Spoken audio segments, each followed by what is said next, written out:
He demanded that I remove the bench again. The order came in a printed notice shoved against my door, stamped with authority he never actually possessed.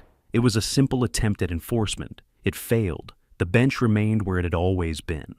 The same man who issued that demand also carried influence elsewhere. He oversaw community adjudication for a small local council, a position that granted him confidence far beyond his jurisdiction. That detail reframed the entire incident. It wasn't about a bench. It was about how authority behaves when it assumes no one will question the boundary lines it crosses. Incidents like this turn into patterns. Patterns turn into presumptions. Presumptions turn into claims of power that stretch past their limits until someone finally measures where those limits truly sit. This story is about that measurement, about what happens when authority moves without oversight, and what follows when the structure meant to regulate it confronts the rules it ignored. Systems don't fall because of force. They fall because the pressure that kept them upright stops cooperating. And this was only the beginning. Karen Holloway blocked the path before I could reach the bench, her clipboard angled like a barrier. "You're in violation again," she said, voice sharp enough to make Lily flinch behind my leg. The morning air was cool, but sweat collected along her temples as if she'd sprinted to deliver the warning. Thomas Holloway leaned beside her with folded arms, watching us like a referee waiting for a foul call. They weren't here for conversation. They were here to take something away. "You don't have the authority to cite me for this," I said quietly, and the statement changed her posture in an instant. Her eyes narrowed, offended not by the words, but by the confidence underneath them. She expected fear, compliance, deference to the board she weaponized. Instead, she found none of it. I stepped forward just enough for her to hear me clearly. "You're enforcing a clause that expired with your charter. A small truth, a pressure point. The kind of reversal that makes someone realize the ground under their feet isn't as solid as they believed." She blinked, and that pause was the shift I expected. "I'm Elliot Mercer," I added, calm, steady, no theatrics, no elevation of tone. "I've spent most of my career reviewing municipal code and procedural authority. This bench isn't the problem you think it is." I didn't say more, because my occupation had never required elaboration. The weight of it lived in the implications. Lily tugged my sleeve, whispering that she wanted to go home. Her voice trembled. The oak tree above us rustled, its leaves catching sunlight the same way they had when my wife built the bench for her. That bench wasn't furniture. It was the only place Lily still talked to her mother. The HOA's demand wasn't just unreasonable. It was a disruption of something sacred and small, a place where grief stayed orderly enough for a 7-year-old to understand. Karen exhaled sharply, annoyance mixed with something quieter, doubt. She tried to override it. "I don't care what you think your background means," she snapped. "The board makes the rules here." She was wrong, and she spoke with the confidence of someone who'd never been told otherwise. Thomas stepped in, chin lifted. "Move it," he said, as if he expected the command to override everything. His presence always followed hers, the same way thunder follows lightning. Predictable, loud, empty until it wasn't. I felt Lily's fingers tighten around mine. She wasn't afraid of the rule. She was afraid of the people insisting they could rearrange her life by decree. The injustice didn't need noise to feel heavy. It had a shape, a slow-building pressure, the quiet kind that pushes a family into corners and calls it compliance.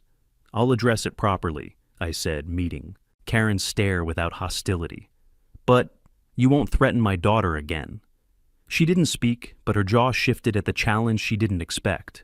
Her authority didn't land the way it usually did. It slid off me, weightless.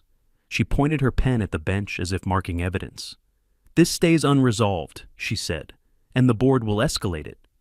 She would escalate it. She always did.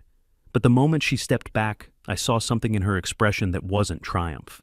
It was hesitation. Not because she feared me, but because for the first time she'd stumbled over a boundary she didn't know existed.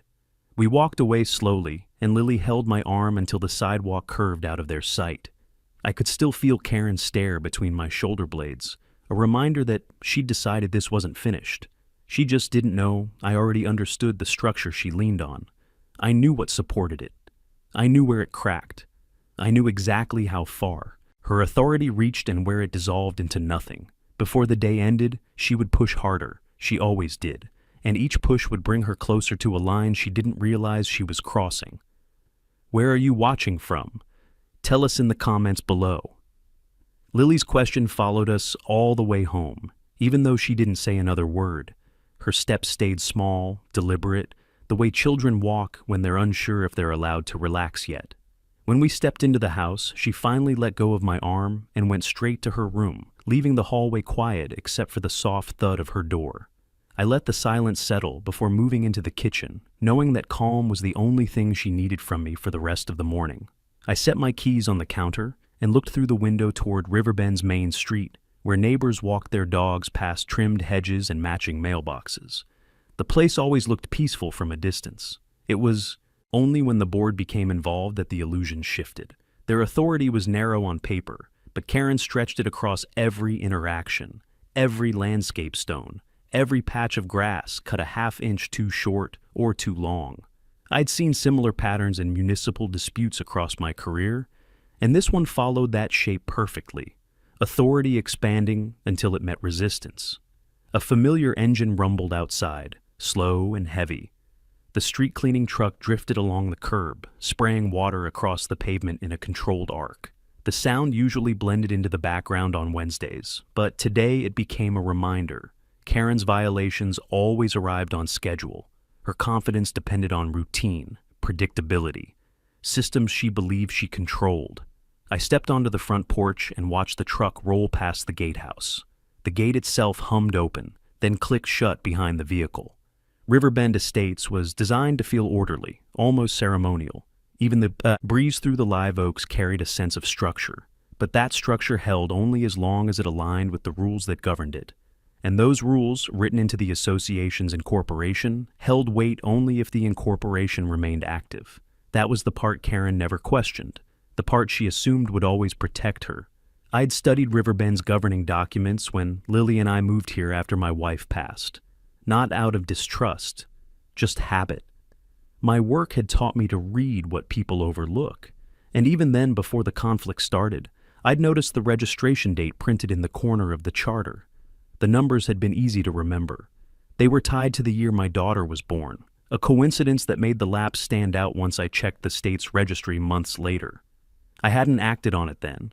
There was no conflict to justify stepping forward, but now, watching the street cleaning truck move with mechanical certainty, I couldn't ignore how the board operated as if legitimacy were guaranteed forever. And that assumption was the flaw that shaped every decision they made, including the one Karen issued this morning. My phone vibrated on the porch rail. A Riverbend automated message lit the screen. Notice, trash cans left visible on non-pickup days may be subject to fines. The timing wasn't random. Karen always initiated small violations before pushing toward larger ones. That was her method. Soften the ground before advancing. I walked down the steps and crossed to the community playground, a short path from my house, but a separate corner of the neighborhood altogether. The swings rattled in the wind, their chains clicking against the frame. A mother watched her toddler from a shaded bench, unaware of the tension threading through the community around her. The board rarely targeted families with very young children. Their tactics focused on homeowners who looked stable enough to fight back, then wore them down with volume and persistence. Standing at the edge of the sandbox, I surveyed the neighborhood through the lens of my profession instead of my residency. Every controlled environment has a fault point. Every system built on assumed authority eventually collides with the reality of its own structure. Karen's violations weren't the issue. The issue was the framework she believed sustained them. The playground's bulletin board hung near the water fountain, covered in flyers. Lost keys, tutoring offers, HOA reminders printed in the same bold serif font. I scanned them, not because I needed information, but because patterns reveal themselves when they accumulate. Dates, deadlines, signatures. The board's secretary, Marisol Vega, signed most of the notices with careful handwriting. Hers was the only signature that didn't push beyond its box. Orderly, precise, almost apologetic. I'd worked with clerks like her before. People who followed rules but didn't, like the ways others manipulated them. A gust lifted one corner of a notice, exposing the stamp beneath it. The board had reused last spring's meeting seal. I noted the detail. Small things matter in procedural matters. Small things become evidence when authority loses footing. Behind me, the metal slide pinged as the sun warmed it. Children laughed. Life continued. Yet the structure holding this neighborhood together had begun to shift, quietly, under its own weight. The escalation Karen promised earlier wasn't a threat. It was a step she'd already committed to long before we met at the bench. And once someone like her steps forward, they rarely step back. Authority doesn't retreat. It expands until someone measures the limits. I was already measuring. I stayed by the bulletin board a moment longer, letting the wind tug at the corners of the notices while I organized the details in my mind. Patterns had begun to surface, subtle but consistent. Reused seals, outdated. Formatting, signatures that didn't belong where they were placed. None of it meant anything individually, but together they suggested something larger, a structure maintained through assumption rather than legal standing. I'd seen this too many times in fragmented municipalities and failing districts. Authority decays quietly before it collapses publicly. A soft shuffle of steps approached from behind. I didn't turn immediately. The playground had grown quieter, the midday lull settling over the swings and slide. When I finally looked, Marisol Vega stood at the edge of the mulch border, her shoulders drawn inward, her hands gripping a stack of papers pressed too tightly against her chest. She wasn't hiding, but she wasn't announcing herself either. It was the way people stand when they're conflicted about being seen. Mr. Mercer. Her voice barely carried. She adjusted her glasses, then looked down at the papers, as if they might offer her an escape from the conversation she'd already committed to. Her body language told the story before she spoke. Uncertainty in the slight tap of her foot against the ground, fear in the way her fingers curled around the documents, resolve in the breath she held for too long. I stepped closer but kept enough distance that she didn't feel cornered. "You don't need to explain anything," I said quietly. "You came here for a reason." Her eyes flicked upward, startled that I'd recognized what she hadn't yet admitted aloud. The papers in her hands weren't violation notices. They were drafts, templates the board used, pre-signed or stamped in advance. Some carried dates that hadn't arrived yet. Some carried dates long expired. She clutched them tighter the moment she realized I'd noticed. I shouldn't be doing this," she whispered. Her shoulders tensed as a gust of wind pushed her hair across her face. She didn't bother brushing it away. She looked like someone torn between obligation and conscience, caught in the narrow space where truth becomes dangerous. "You're not doing anything yet," I said. Her breathing steadied, but her posture didn't. The internal conflict lived in every movement, how she kept shifting her weight between her feet, how she glanced back toward the main road, as if expecting Karen's car to appear, how her lips pressed together before each attempt at speaking. Finally, she exhaled. "The board's been pushing out notices that shouldn't be pushed. Some things look off, dates, renewals, filings." She hesitated, then lowered her voice. "I'm not sure we're operating correctly." She wasn't ready to say more. She wasn't ready to hand anything over. She wasn't ready to be seen as complicit or rebellious. She was simply acknowledging a fracture she could no longer ignore. Her honesty was cautious, incomplete, but it was the first step toward breaking the pattern the HOA depended on. Systems don't unravel because of force. They unravel because someone inside stops holding them together. "Marisol," I said, keeping my tone even, "has the charter been renewed this year?" The question landed heavier than the words themselves. Her throat tightened visibly. Her hands trembled, barely noticeable but undeniable. She didn't answer. She didn't need to. Silence can be confirmation when the fear behind it is clear enough. "I'm not supposed to say anything," she murmured. "And you haven't," I replied. "You've just asked me to pay attention." That gave her a small measure of relief.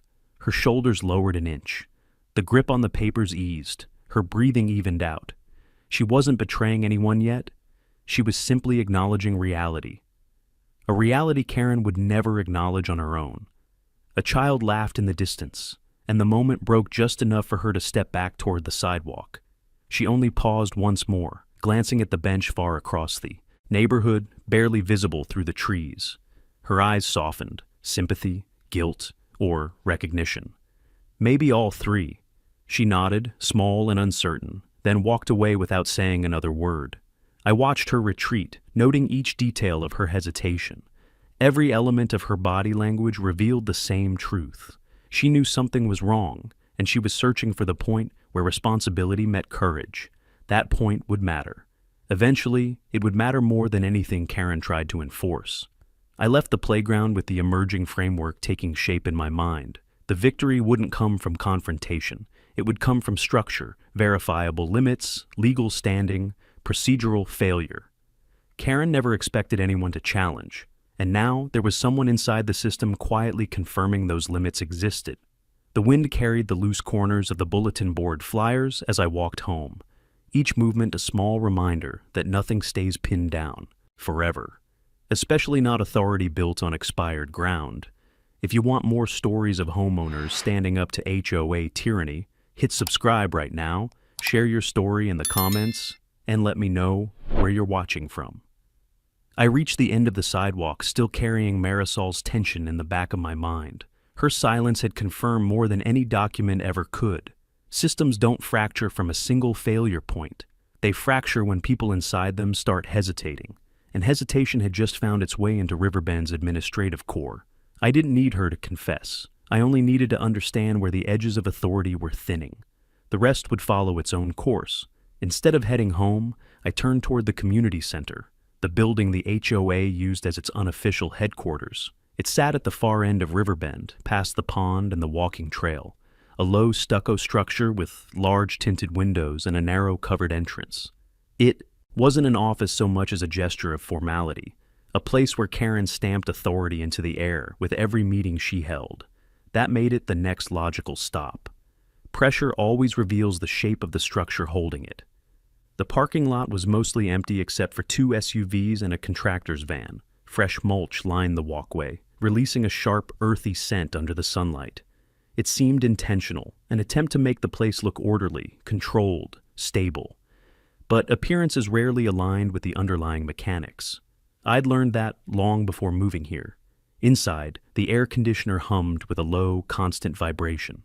A wall of framed photographs displayed past board members, each portrait arranged with identical spacing. The precision felt forced, like an attempt to mimic legitimacy through symmetry. Across the lobby, a narrow hallway led to the conference room where the board held hearings. Today the door was open. Voices drifted outward, Karen and 2 other members reviewing compliance logs. I paused just out of view, not to eavesdrop, but to observe the process. Patterns reveal themselves most clearly in the spaces between official actions. Karen spoke first, her tone clipped. Issue notices for every untrimmed tree, all of them. I don't care if it's minor. We need consistency. One board member hesitated. Some residents already complained about over-enforcement. We're not here to make them comfortable, she said. We're here to maintain order. Her posture matched her words, rigid, upright, every movement defined by the confidence of someone who believed their authority couldn't be challenged. She tapped her pen against the stack of documents in front of her, each tap a punctuation mark in her need for control, a familiar pattern, a predictable one. Thomas appeared in the doorway moments later, his steps heavy enough to announce irritation. He carried a small box of newly printed violation slips, dropping them on the table with a thud. "More coming," he said. "Printer jammed. I'll fix it." Karen barely acknowledged him.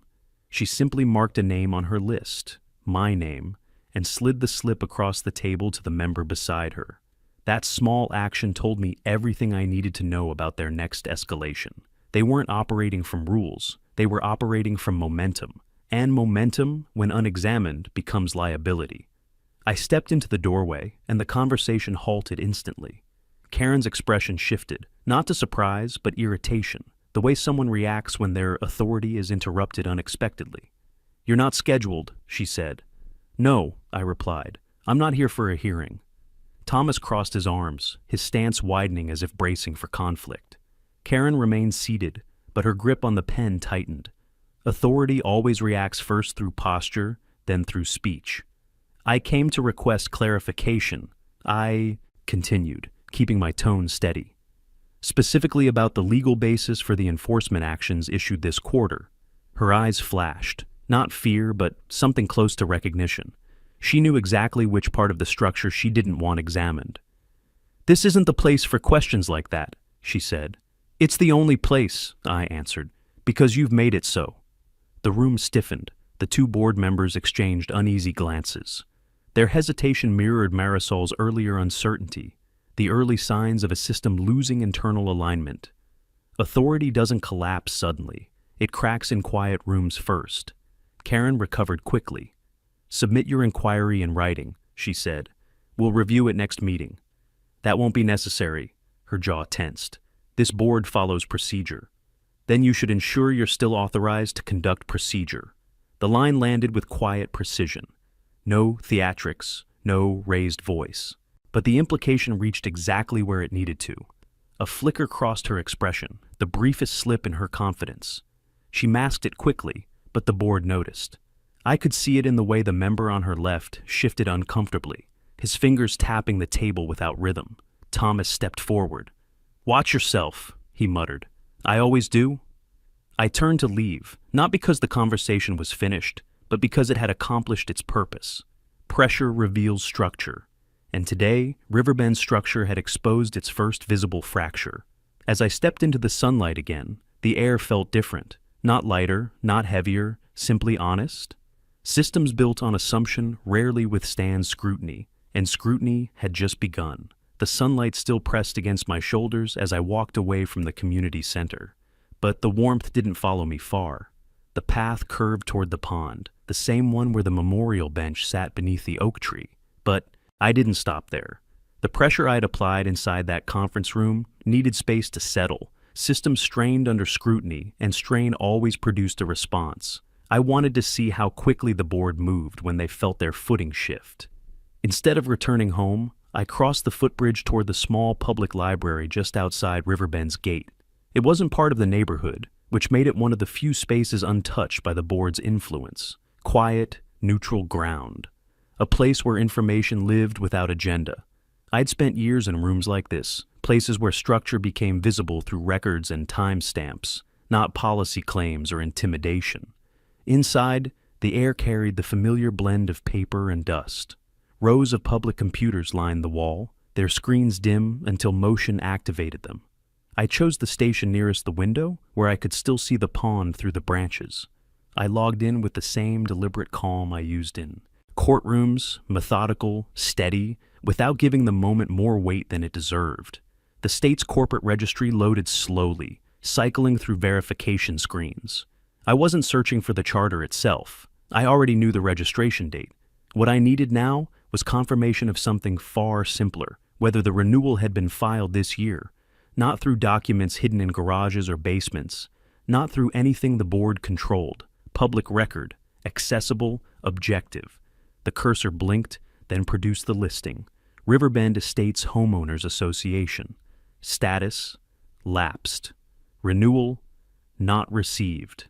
Authority to enforce covenants, suspended. The words didn't surprise me. They only aligned what I suspected with what the system recorded. When administrative structures fail, they don't fail in secret. They fail in timestamps. The absence of a filing was a matter of public record, and public record doesn't bend to leadership rhetoric or intimidation. I leaned back, letting the confirmation settle. This was the pivot point in the victory strategy, the part where discovery shifts from theory to verified foundation. Authority depends on legitimacy. Legitimacy depends on proper standing. Without standing, the entire architecture of enforcement collapses before it reaches the first letter of a violation notice. The librarian passed behind me, shelving books with the quiet efficiency of someone accustomed to gentle spaces. The contrast between this environment and the community center was stark. Here, rules existed for clarity. In Riverbend, they existed for control. Two structures performing the same function in entirely different ways. I printed the registry entry, not as evidence, not yet, but as reference. A neutral copy, a timestamp of absence. The printer clicked in Word, pulling the sheet into the tray with mechanical steadiness that felt almost symbolic, clean, unbiased, inarguable. I slipped the page into my jacket, then stepped outside. Across the street, traffic murmured in a slow, steady rhythm. Parents pushed strollers along the sidewalks. A cyclist passed the bus stop. Normal life continued while the HOA operated under authority it no longer possessed. The disconnect was familiar. Systems can maintain the appearance of power long after their legal structure has failed. What keeps them standing isn't validity, it's assumption. I walked along the pond's edge, the water reflecting thin ripples as a breeze moved across it. The bench came into view, and Lily's small footprints from the previous morning pressed lightly into the dirt nearby. That bench was the reason Karen escalated everything. The violation wasn't about aesthetics. It was about control. Control she believed she could enforce because no one had challenged her jurisdiction. Not yet.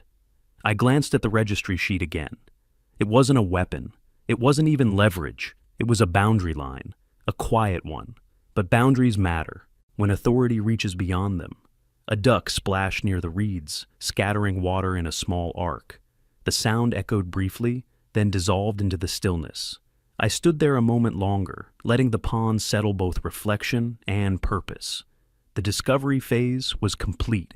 Everything from here would build toward exposure, not through confrontation, but through precision. I folded the page and slipped it back into my jacket. I'd spent years watching systems reveal their limits. Riverbend was no different. It only looked stronger than it was because no one had traced the edges. If you want to see how homeowners turn quiet knowledge into unstoppable justice, make sure you follow along and drop a comment telling me which HOA tactic you've seen go too far. I left the pond with the folded registry entry resting inside my jacket, its weight subtle but distinct. Not heavy, just definitive. The path curved toward the neighborhood's front gate, where the guardhouse sat in its usual stillness. It was the closest thing Riverbend had to a checkpoint, though its primary function was cosmetic. The guard logged names and waved cars through with the same routine efficiency every day. Authority here was performative, not structural. That made it the ideal place to observe how assumptions shaped behavior. As I approached, the guard, an older man named Russell, stepped out of the booth to stretch his legs. He offered a polite nod, one he gave to everyone entering or leaving. Routine, predictable. A small ritual that made the neighborhood feel orderly, even when the internal framework was anything but. "Morning," he said as I reached the curb. "Afternoon by now," I replied. He smiled faintly, then glanced at the paper partially visible in my jacket.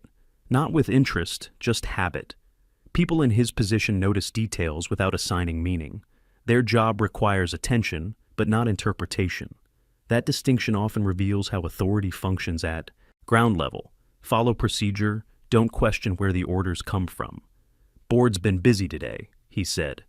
The comment was neutral, but the emphasis was not. Even the guardhouse felt the weight of Karen's overreach. Riverbend's leadership cast long shadows, and shadows tend to stretch the farthest over people who don't benefit from challenging them. I looked toward the gate, where a stack of newly posted HOA notices hung on the bulletin panel outside his booth. "More violations?" "A few," he said. "Mostly repeat ones. They told me to distribute some next week." He didn't sound invested. He sounded tired. "Do you ever ask where they get authority for some of these?" I asked. He gave a low exhale. Not quite a laugh, not quite disbelief. "Not my job to ask." "No," I agreed. "But it's your job to follow rules that actually exist." He paused, then leaned against the railing, arms folded loosely. The hesitation in his posture echoed what I'd seen in Marisol earlier, small signs of structural doubt. "Is there something wrong with the board?" he asked. I didn't answer the question. I didn't need to. Instead, I watched a car pull through the gate, the sensor lifting the arm mechanically as Russell logged the plate number. The system functioned because someone assumed it was valid. The assumption persisted because no one checked the foundation beneath it. When the car disappeared up the hill, he looked at me again. "You're asking real questions," he said quietly.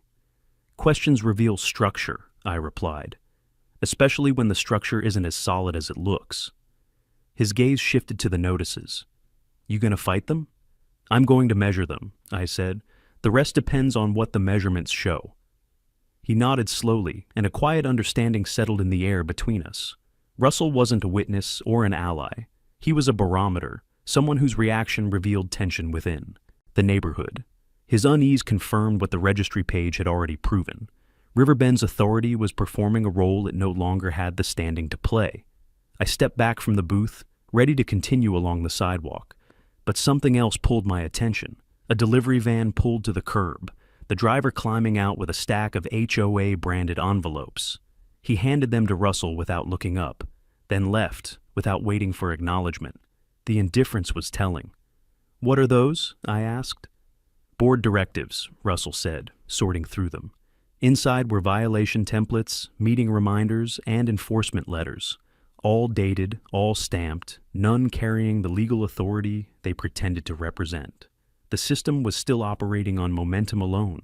I watched the envelopes for a moment, then asked, "Do they ever verify anything before distributing these?" "Never seen them do it," he said. That was the confirmation I needed. The board didn't review authority before issuing orders. They issued orders and expected the neighborhood to accept them as law. Momentum was an authority, and now momentum had met its first obstacle: scrutiny. I thanked him and continued walking along the fence line, the sun casting long shadows across the pavement. The neighborhood sprawled quietly ahead of me. It looked stable, controlled, unshaken. But systems don't reveal their fractures through noise. They reveal them in silence, in how people hesitate, how processes falter, how assumptions crack. I traced my steps back toward the homes, past trimmed hedges and uniform driveways. Each detail reminded me how tightly Riverbend clung to the illusion of order.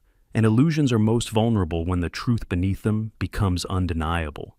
By the time I reached my street, the weight in my jacket no longer felt like information. It felt like inevitability. Karen's next move would come soon, and this time she'd push against a boundary she didn't know existed. The house was quiet when I returned, the kind of quiet that settles after a long day of anticipation rather than rest. Lily's shoes sat by the staircase, one tipped onto its side as if she'd kicked it off without thinking. The sight anchored me more than I expected. Small details always do. They remind you what the conflict is really about, who stands at the center of the storm, even when they never asked to be part of it. I hung my jacket near the entryway and stepped onto the back patio. The afternoon light stretched across the yard, warm but thinning as the sun dropped behind the oaks. From here, the pond was just visible through the fence slats, a quiet silver shape holding its place in the landscape. The bench beneath the oak tree stood steady, unbothered by anything the HOA had thrown at it so far. I sat on the patio stairs, letting the day settle. The discovery at the library had clarified the battle. The guardhouse conversation had confirmed it. What I needed next wasn't more evidence. It was insight into the internal workings of the board, and that would only come from someone already inside. A soft knock sounded at the side gate. When I opened it, Marisol stood there, clutching a manila folder to her chest. Her posture mirrored the uncertainty I'd seen earlier, but something had shifted. Urgency now lived in the stiffness of her shoulders, and her eyes carried the weight of a decision made under pressure.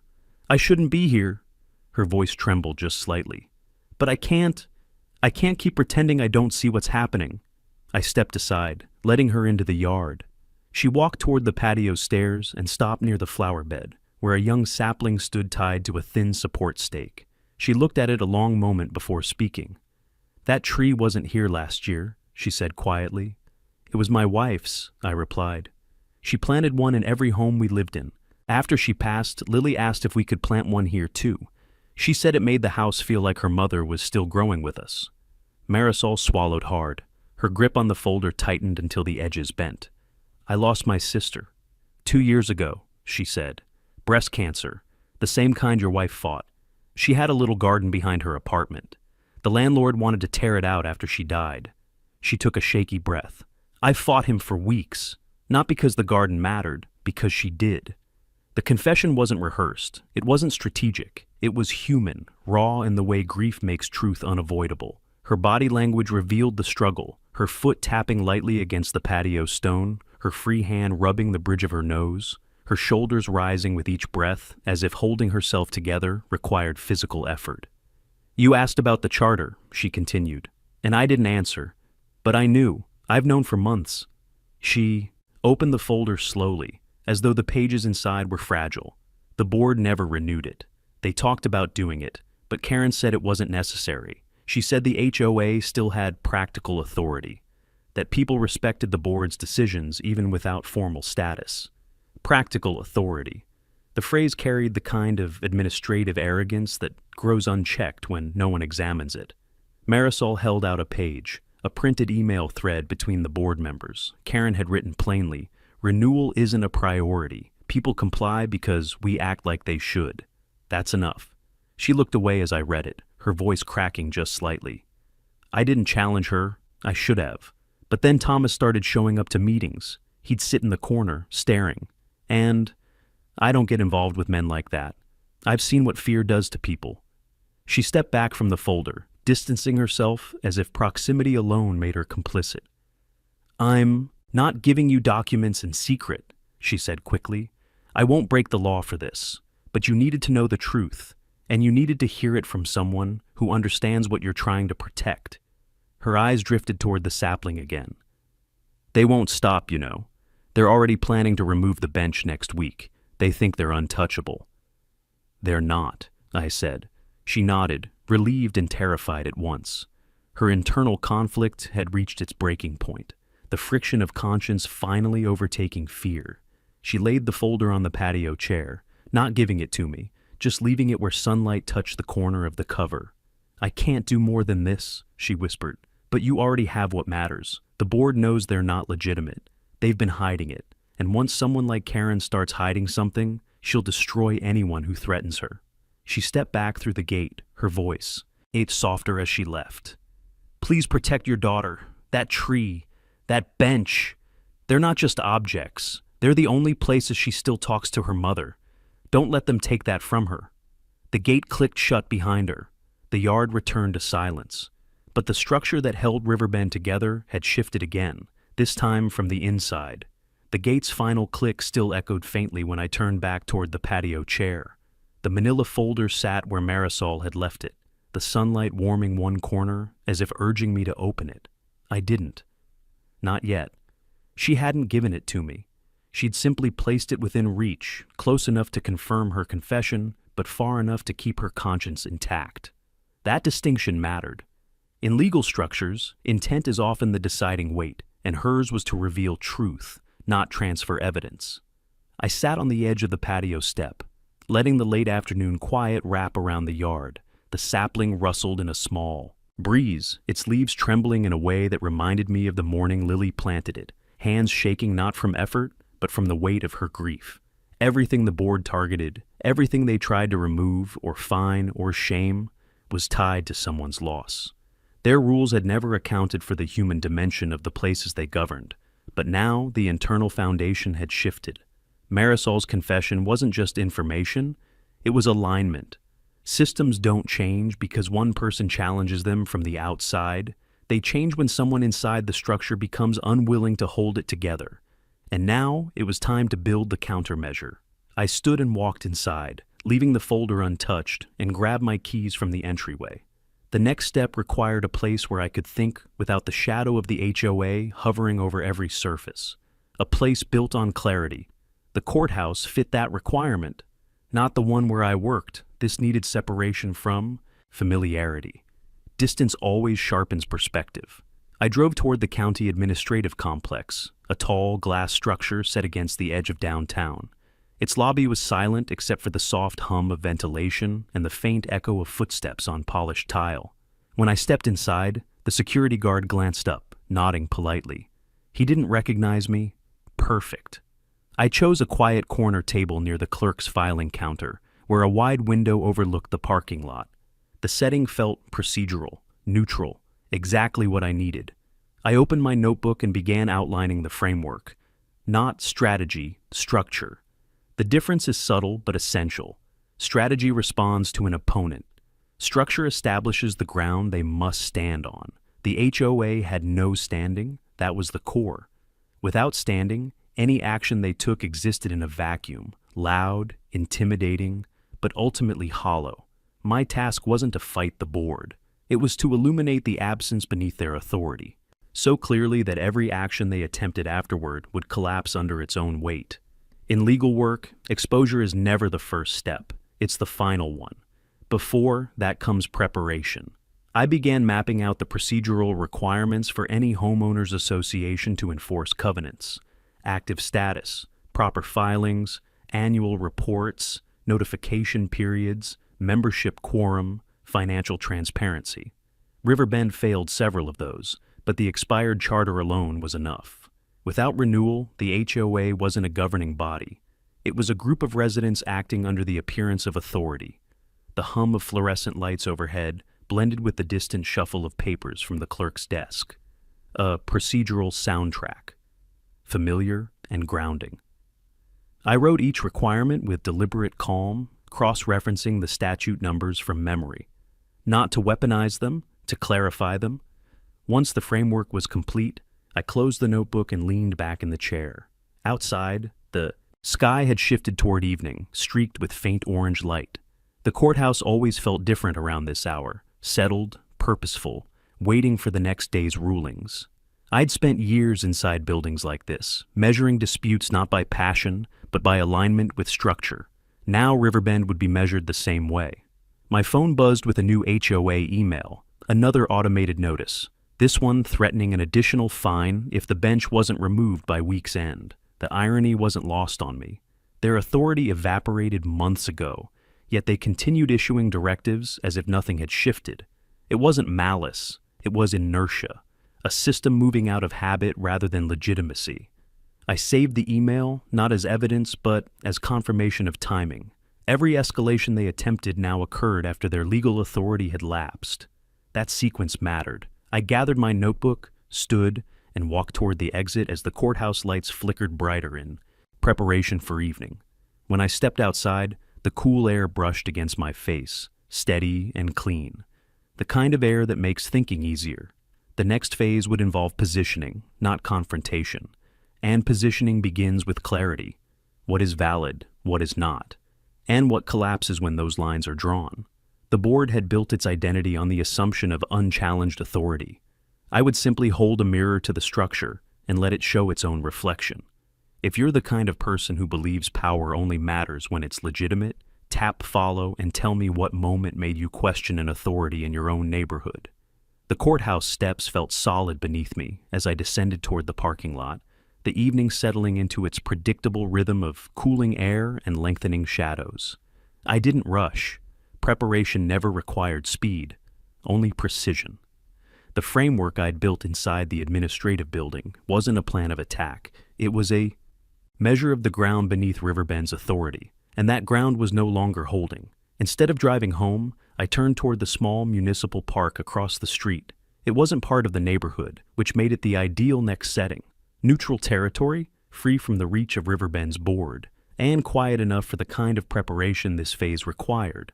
A few families lingered near the picnic tables, their conversations soft, buffered by the rustling branches overhead.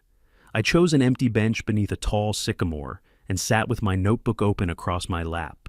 From here, I could see the courthouse windows reflecting the fading sunlight, each pane catching a different fragment of the sky. It reminded me of something I often told new clerks during training. Authority is a mirror, not a weapon. When structures are valid, they reflect clarity. When they're not, they distort everything they touch. Riverbend had begun to distort months ago. I flipped to a fresh page and began outlining the preparation phase, the part where clarity becomes action, but quietly, methodically. The board didn't need to know I was preparing anything. The power they believed they held only functioned when residents reacted. I wasn't reacting, I was structuring. The first step involved timeline alignment. Every violation, every notice, every fine, all issued after the HOA's legal authority expired. The sequence wasn't complicated, but it needed to be clean. Clean enough that anyone examining it later, judge, clerk, or resident, could see the collapse of authority in plain view. I drew a vertical line down the page, marking the month the charter had lapsed. Below it, a list formed: trash can violation, mailbox color threat, bench removal order, fine escalation, meeting summons. Each item sat on the wrong side of the line, issued without jurisdiction. The second step was procedural mapping. The statutes governing HOA power were clear: no charter, no authority. Without annual renewal, the association existed only as a name, not a governing body. Karen's assumption of power wasn't supported by anything except habit and intimidation. And now, with public record confirming the lapse, Every action since that date was void. The breeze picked up, carrying the faint scent of cut grass. Children's laughter drifted from the swing set. Normal life continued while authority quietly unraveled. The third step required a different kind of preparation. Filing structure. Not the filing itself, not yet, but the shape of it. The kind of challenge that didn't shout or posture, but simply placed each fact in its proper alignment and let the statute speak for itself. Administrative challenges don't need passion, they need order, and order was already favoring the truth. A woman passed with her dog, offering a quick smile before continuing down the path. The dog sniffed the grass near my bench, then trotted after her. I watched them go, the simple rhythm of their walk grounding the moment. Conflicts like this one always seemed dramatic from inside the neighborhood, but from here, a few hundred feet outside its borders, they revealed themselves as what they truly were, procedural failures dressed as authority. I reviewed the notes again, tracing each step with my fingertip. The preparation phase wasn't about proving anything to the board. It was about creating a structure so clear that anyone looking at it would see the truth without needing explanation. Systems collapse under scrutiny only when the scrutiny is precise. Another line of thought emerged as I worked: timing. The board would escalate soon. They always escalated when challenged. Their next move would likely involve formal notices, perhaps a hearing summons, maybe even a threat of lien. They operated from the belief that increasing pressure would force compliance. But pressure without authority is just noise, and noise is easy to expose. The park lights flickered on, casting a soft glow across the pathway. I closed the notebook and sat quietly for a moment, listening to the sounds of the evening settle into place. Preparation was complete. The structure was aligned. The path forward was defined not by confrontation, but by inevitability. I stood and walked toward the parking lot, the weight of the notebook steady in my hand. The next phase would happen on its own. Systems built on expired foundations don't withstand examination. They simply fall when the right light is cast on them, and Riverbend was about to meet the light. The walk back to my car felt steady, unhurried, the kind of movement that comes after a framework locks into place. Preparation was finished. All that remained was positioning, letting the correct pieces fall into alignment, while the board continued operating under assumptions already slipping beneath them. I drove toward Riverbend without turning on the radio, letting the quiet shape the thoughts I needed. Clear as glass for what came next. Instead of heading home, I parked near the neighborhood clubhouse, a different building from the community center, used for gatherings, movie nights, and the occasional board fundraiser. It wasn't an administrative space, which made it the ideal place for this phase. Public enough for observation, neutral enough to move unnoticed. And tonight, it was busy. The board had scheduled an informal community engagement evening, likely as a show of strength after the tension earlier in the week. Perfect. I stepped inside, greeted by the soft hum of conversation and the smell of catered food someone had arranged along the back counter. Residents gathered in small groups, their expressions polite but tight, faces that had grown accustomed to the constant drip of enforcement and oversight Riverbend demanded. Karen stood near the front, clipboard in hand, wearing confidence like a tailored jacket. Thomas hovered a few steps behind her, scanning the room with a watchful, territorial stare. They didn't see me at first. That was an advantage. Positioning always works best before the opposition notices they are being observed. Tables along the wall were covered with information packets, financial summaries, landscaping updates, proposed amendments to guidelines. I moved to one of the tables, flipping through the documents without touching anything. The formatting was familiar. Firm tone, vague language, no legal citations. All assumption, no foundation. It was the visual equivalent of what I'd already mapped in my notebook. Karen finally noticed me, and her smile tightened. She approached with the directness of someone accustomed to controlling the conversation. "This event is for residents seeking clarity," she said, her tone clipped. "If you're here to argue, save it for the next hearing." "I'm not here to argue," I replied. "I'm here to observe." The slight twitch in her jaw confirmed the pressure she felt but refused to acknowledge. Thomas stepped closer, his shoulders rising as he fixed his gaze on me. But this wasn't their courtroom, and despite the setting, they had no procedural authority here. Only presence. And presence without structure is just noise. Residents formed a wider circle now, pulling in closer without meaning to. Pressure draws attention. Tension draws curiosity. And this room was now holding both. Karen lifted a packet from the table. "We're implementing stricter enforcement protocols," she announced loudly enough for the room to hear. "Too many violations lately. The board has unanimous authority to—" "Authority requires standing," I said quietly. The words weren't loud, but they cut through the room. Conversations paused, eyes shifted. Even the air seemed to still for a moment. Karen squared her shoulders. "We have full standing." "No," I said, "you don't." A hush fell, an involuntary silence that comes not from shock but from recognition. Residents weren't surprised. Their hesitation over the past months had already been signaling doubt. They just hadn't had language for what they felt.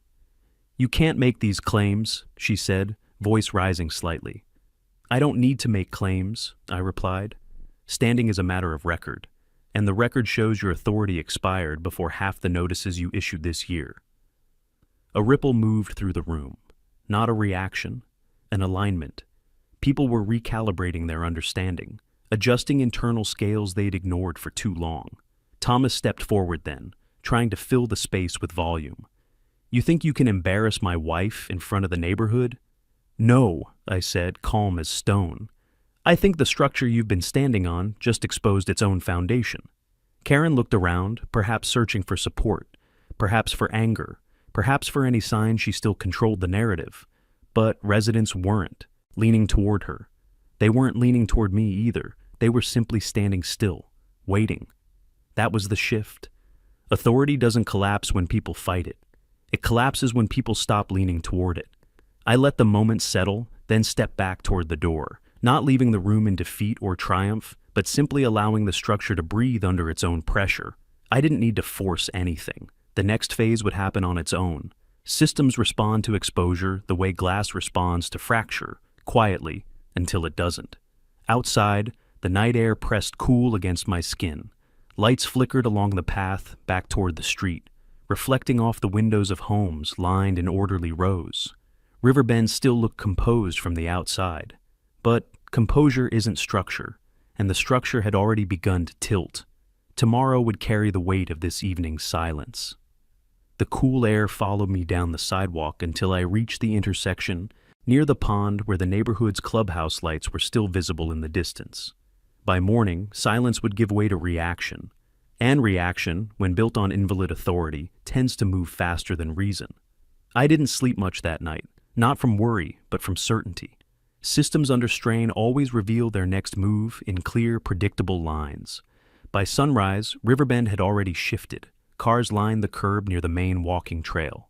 Small clusters of residents gathered in murmuring pockets, glancing toward the HOA's temporary stage set up near the pavilion, a space normally used for summer concerts, now repurposed for an emergency compliance meeting. The board moved quickly, faster than expected, and speed signaled panic. Karen stood near the front of the makeshift platform, clipboard in hand, her expression sharpened by urgency. Thomas hovered beside her, scanning the crowd with restless energy. This would be the public fracture point. I joined in the gathering from the far side of the trail. Neighbors who rarely spoke to one another now exchanged anxious whispers. Their posture mirrored the structure of Riverbend itself, strained, uncertain, bracing. A few children played near the swings, unaware of the tension edging into the air. Karen stepped up to the podium, tapping the microphone twice. It squealed, then crackled, then settled. "We're here," she announced, "to address the harmful misinformation circulating in the neighborhood." Her voice carried the practiced tone of someone who believed projection could substitute for legitimacy. "Claims have been made about our authority. Those claims are false. The HOA continues to operate with full jurisdiction, and anyone attempting to undermine that will face the consequences outlined in our bylaws." A ripple of discomfort moved through the crowd. People exchanged glances. Someone cleared their throat. Even the children paused. I didn't step forward yet. Public. Confrontation requires timing. Not aggression, not dominance. Just precision. Karen continued, "False statements have spread fear and confusion. We will restore order today." She lifted a stack of notices, shaking them slightly for emphasis. "Beginning immediately, the board will issue fines for non-compliance at an accelerated rate." You don't have the standing to issue fines. The words cut across her sentence, steady and calm. Heads turned. Even the birds in the oak branches seemed to quiet. I stepped forward then, moving through the crowd until nothing separated us but the width of the pavilion. Thomas stiffened, but I didn't look at him. My attention stayed fixed on the structure behind Karen's posture, authority spoken, but not supported. She held the microphone tighter. You again, this is not your platform. No, I said, this is the community's platform, and they deserve accuracy, not assumption. Murmurs rose. Residents leaned forward. The tension no longer belonged to the board. It belonged to the crowd. You're misleading them, she snapped. I reached into my jacket, not for the folder, not for the registry sheet, but for the clarity that comes from stating what is already true.